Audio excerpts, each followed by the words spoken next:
Hello, good morning. May papakita ako sa inyo. Ito sa isang park. May nakita kasi akong punso o bahay ng anay. Kita niyan. Oh, may anay pa. Okay. So, yan ang termite mound. Hindi yan bahay ng duwende Bahay po yan ng anay. Pag binungkal mo yan, hinukay mo, diyan makita yung mga termites. Yung king, queen, soldier, worker termites. Okay? Yan. Ganyan. Lawak, diba? Ang daming punso. Ito pa. Yan, yung mga termite mound o punso ng anay.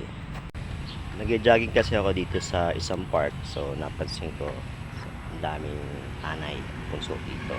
Kaya kung magpapatayo kayo ng bahay o building o warehouse bago ipatayo, kumonsulta kayo sa inyong mga pest control operator o pest control provider. Kasi ang isang open area talaga, prone talaga yun sa anay. Kaya I suggest bago magpatayo ng bahay, building o warehouse man yan, ipa-soil treatment ninyo kasi prone talaga yan sa anay.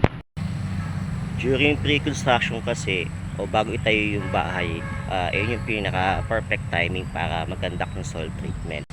Ika nga prevention is better than cure.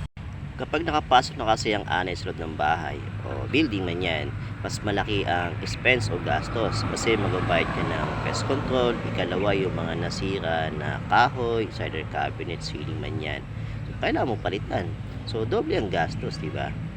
Alam mo no, kung iisipin mo, hindi naman talaga yung mga anay ang unang mananakaw o invader, kundi tayo mismo mga tao. Kasi yung mga subdivision na yan, dati yung forest o mapuno. So, pinutuloy yung mga puno, pinatag lang para maging subdivision. Bago itayo yung mga bahay natin, ang una talaga naninirahan dyan ay yung mga anay. Kasi yun ang kailang natural habitat. So, territory talaga ng mga anay yan. So, that's all. So, sana may natutunan kayo at nakatulong ako. Thank you.